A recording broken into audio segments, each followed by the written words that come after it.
Chapter 7. Louis is too generous. Keira decorated the place she rented in a neat and cozy way.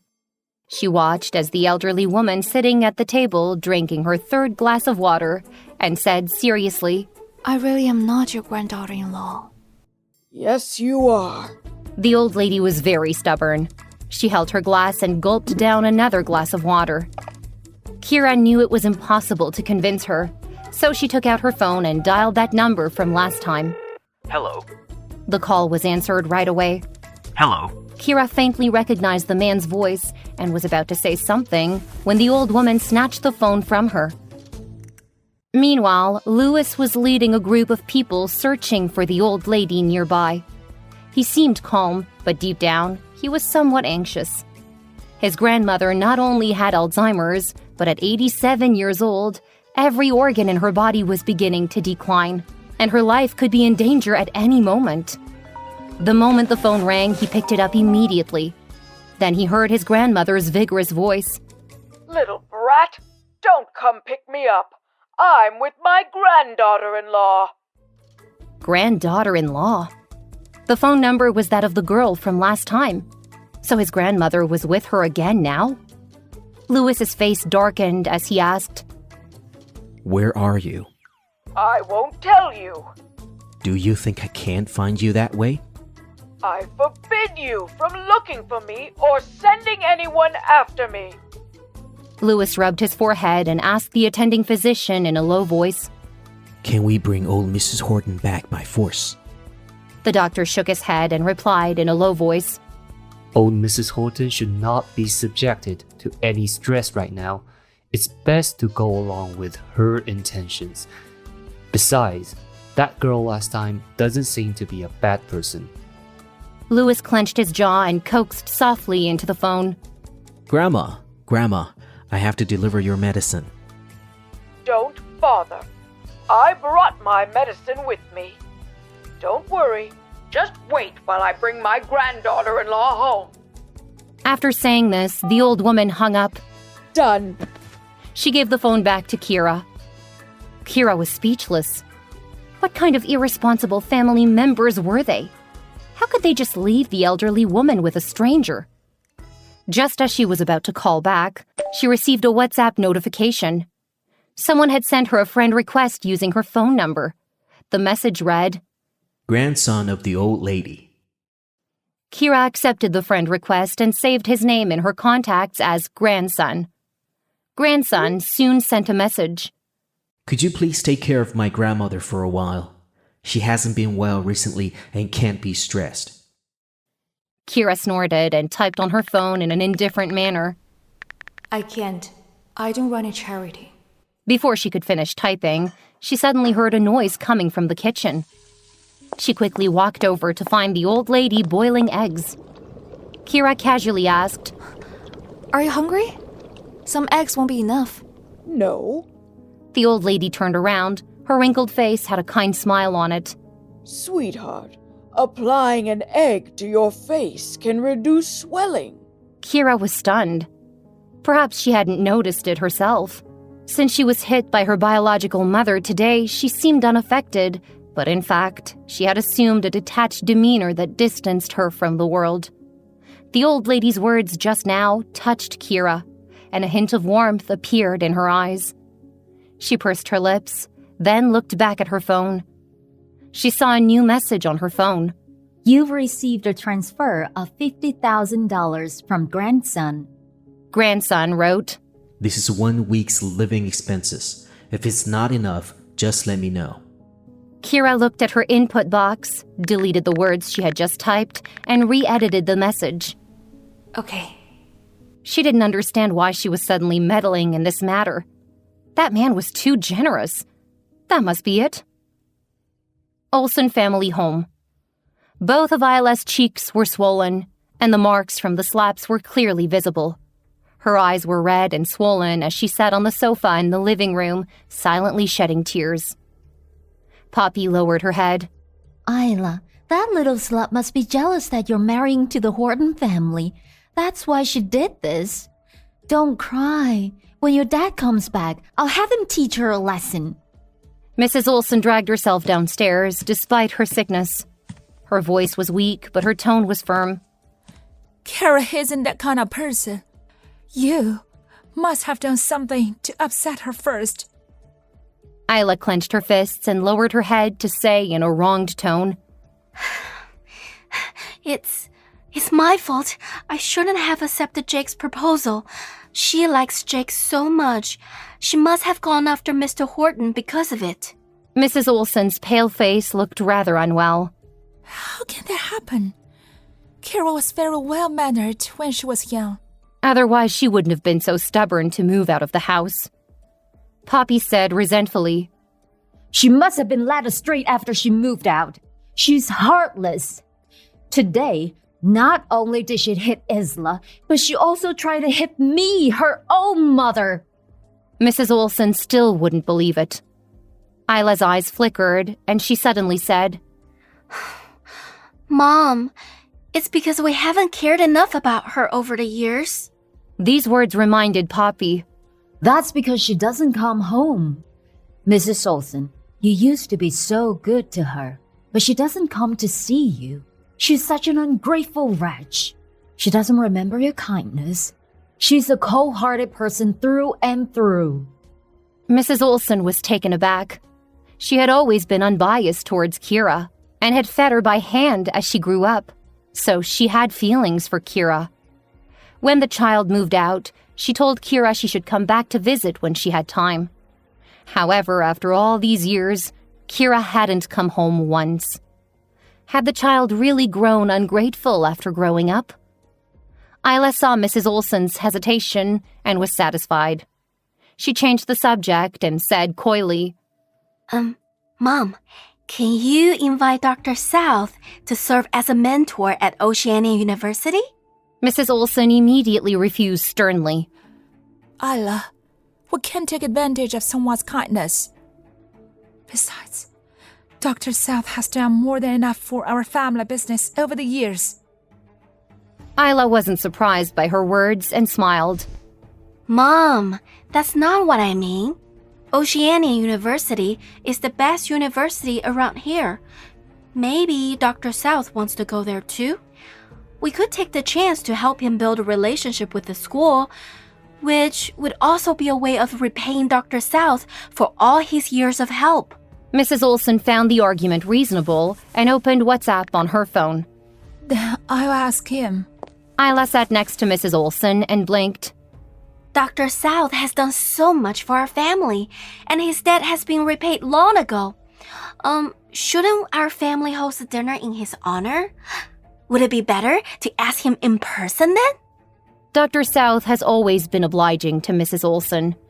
Isla believed that when he came, she could propose that she wanted to be his postgraduate student. Dr. South would certainly not refuse. Mrs. Olsen was convinced and sent Dr. South a message on WhatsApp. South, do you have time to come by the house? When Keira saw the message, her heart skipped a beat. Why would Mrs. Olsen suddenly ask to see her? Was it because her health was deteriorating? Thinking of Mrs. Olsen's cough, Keira got up. I'm free. Should I come now? Chapter 8. He Needs Her Help. Keira clenched her jaw, feeling utterly anxious. Just as she was about to leave, Mrs. Olsen sent her a WhatsApp message. There's no rush. Are you working this Saturday? I'd like to buy you lunch. Only then did Keira understand that her concern had made her anxious. Lunch at the Olsens? A bitter smile crept onto her lips. 10 years ago, when she moved out of the Olsen residence, she went back the first weekend. She entered the backyard and watched through the glass window as Mrs. Olsen, Isla, and Taylor Olsen laughed and chatted. The joyous smile on Mrs. Olsen's face was one she'd never seen before. Poppy said, Do you see that? Without you around, they are a real family of 3. If you really care about Mrs. Olsen, you should stay away from her. Eventually, Keira left quietly. She only returned on Mrs. Olsen's birthday each year, leaving a small gift at the doorstep. After so many years, it was probably time to see her again, right? Keira responded to the message. I should be the one buying. Let's meet this Saturday at 6 p.m. See you there. She sent over the location of a restaurant. Visiting the Olsen house could cause unnecessary disputes. It would be better to meet outside, where she could have a quiet chat with Mrs. Olsen and check on her health. Mrs. Olsen said, All right. See you then. After ending the chat with Mrs. Olsen, Keira saw several new messages from grandson. As my grandmother ages, she's becoming more like a child with a hot temperament. You need a lot of patience. She has trouble sleeping. Her nights are restless. She needs to take 2 blue pills a day, 1 in the morning and 1 at night. There were 5 messages in total. The last one read, The above is forwarded from our family doctor's instructions. I'm grateful for your help. If Granny doesn't feel well, please contact me immediately. Upon reading this, Keira quietly entered the bedroom and sent a short video to grandson. Not far down the street, 2 vehicles were parked discreetly.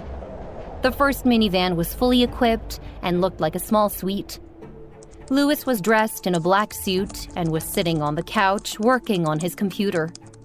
Old Mrs. Horton's family doctor sat in the corner, his face stern, ready for any emergencies. Changing her environment could disrupt old Mrs. Horton's sleep, which was crucial for her frail body. Even slight negligence could risk her life. The car at the back was loaded with emergency equipment, ready to leap into action if something happened, as they were close to Mrs. Horton's location. Louis was lost in these thoughts when his phone buzzed with a new WhatsApp message. Upon checking it, his usually impassive face looked a little surprised. The family doctor immediately asked, Did something happen to Mrs. Horton? Louis pressed his lips together and showed him the video. It depicted old Mrs. Horton sleeping soundly in a bed with a floral sheet. She was even snoring a little. It was only 9 o'clock in the evening. Usually they would be grateful if Mrs. Horton could fall asleep before 1 in the morning. The family doctor looked astonished. Mrs. Horton behaves differently around this young lady. If she can always stay with Mrs. Horton, I believe Mrs. Horton's health will significantly improve. Having reached an advanced age, Mrs. Horton was physically weak, and sleep was a top priority. Louis clenched his jaw, his eyes brooding.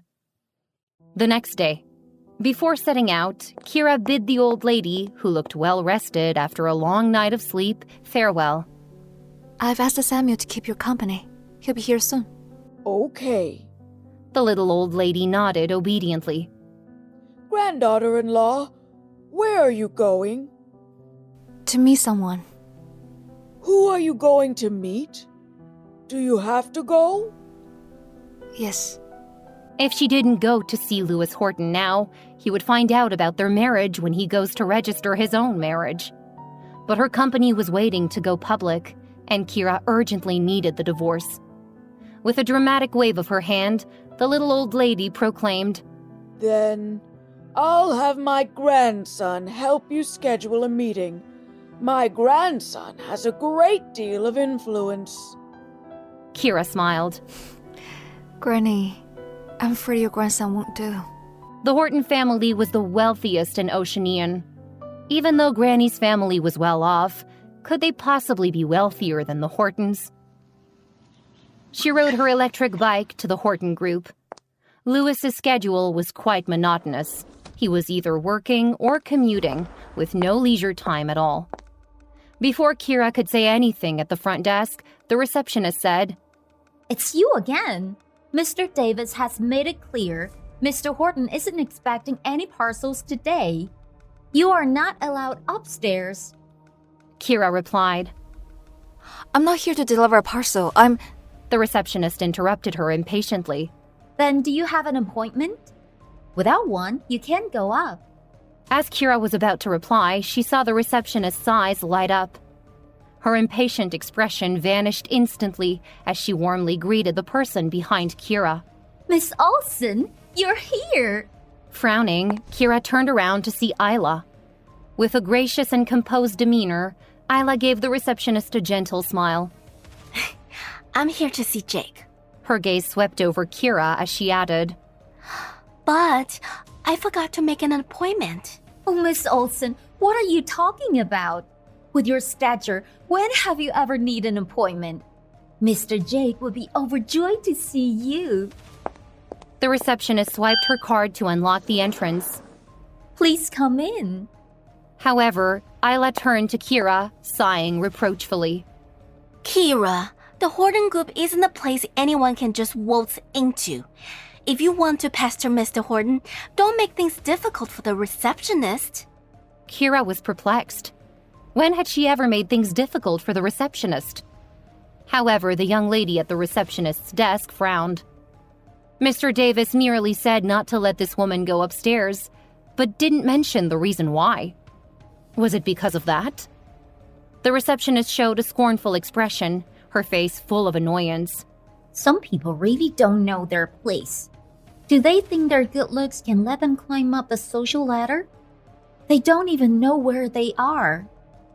Miss, could you keep your distance and stop disturbing my work? Or I'll have to call security. Keira lifted her eyebrow, planning to say something, but seeing the receptionist's look of disdain, she gave a sarcastic smile. You are the one who won't let me go upstairs. Meanwhile, upstairs. After finishing an urgent document, Louis picked up his phone and looked at the message from the Need Iron at the top of his chat list. It was the woman's weird nickname on WhatsApp. He sent a message. Hello, how is Granny today? She replied quickly. Everything was fine when I left the house. Louis frowned. Did you go to work? Iron deficiency element. You could say that. Louis looked displeased. She had left Granny alone at home? But since she wasn't his hired caregiver, he had no right to dictate that she only take care of his grandmother and not go anywhere else. Currently, he was the one who needed her help. Louis thought for a moment. Where are you now? I want to meet you and talk to you about Granny. Need Iron didn't refuse and directly sent an address on WhatsApp. Upon seeing it, Louis's eyes narrowed slightly. Wasn't it the address of the Horton Group's main entrance? He got up and headed downstairs. Chapter 9. Meeting. The receptionist personally escorted Isla to the elevator. While waiting for the elevator, Isla noticed that Keira hadn't left and was sitting on the couch in the lobby, obviously not intending to leave. How shameless. Isla glanced at the receptionist. You guys really have it tough. I will mention it to Jake about giving you a raise. Joy appeared on the receptionist's face. Thank you, Miss Olsen. Please feel free to instruct me if you need anything. Isla sighed. My little sister is really stubborn. Please don't let her wait until Mr. Horton comes. After saying these words, Isla entered the elevator. As the elevator doors closed, she could see the receptionist walking toward Keira. The corner of Isla's mouth curved into a triumphant smile. Did Keira really think she would get Mr. Horton's attention just because of her looks? How foolish. The world of the wealthy is ruled by interest, not by emotions. Jake had pursued Keira for 4 years and had been so in love with her. Still, he ended up proposing to Isla. All of this happened because Isla had what was needed to marry into the Horton family. The elevator quickly reached the 68th floor. When Isla entered the office, she had returned to her usual serene and gentle demeanor. Jake was in a suit and tie, his youthful naivety from school days replaced by a hint of sharpness. His gaze fell on her face, and he casually asked, What happened to your face? Isla lowered her gaze. Keira hit me. Jake warned her, looking displeased. I've told you before, don't provoke her. Isla said. It was my fault. She moved to Jake's side. Jake, I heard your new project is about renewable energy. Jake looked at her seriously. Yes. If the Horton Group cannot come up with the latest technology, we'll be surpassed in the future. Isla smiled and said, I made a dining arrangement with Dr. South and my mother. Should I ask Dr. South to join your research and development team? Jake's expression eased up. That would be great. His attitude shifted. He draped his arm around Isla's waist, gently caressing her cheek. Indeed, Keira was so unruly. Does it still hurt? I'll blow on it for you. Isla lowered her eyelids, pretending to act shy. But inside, she was laughing coldly. With connections like Dr. South, what could Keira use to compete with her? As for who Jake really loved, she didn't care. All she wanted was to marry into the Horton family and become Mrs. Jake Horton. Even if her real identity was revealed in the future, her wealth and status would be secured. In the lobby downstairs, Keira sent her address to grandson. The old lady was now living at her place, so it indeed made sense to clarify the responsibilities with the old lady's family ahead of time to avoid future trouble. She was about to arrange a meeting time with the person when her surroundings dimmed. The receptionist stood in front of her with 2 security guards and said arrogantly, You cannot sit here.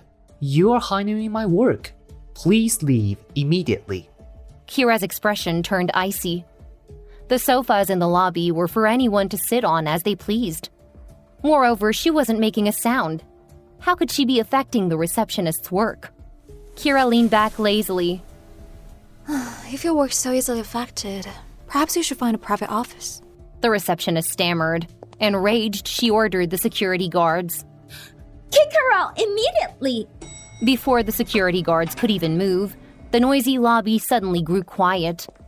The doors of the CEO's private elevator slowly opened, and the reserved Lewis walked out alongside Tom Davis. He only glanced over and then looked around, seemingly searching for someone. Tom noticed the situation and walked over briskly. His brows were furrowed as he looked at Keira. You again? The receptionist wasted no time in playing the victim. Mr. Davis, she said she had a parcel to deliver to Mr. Horton.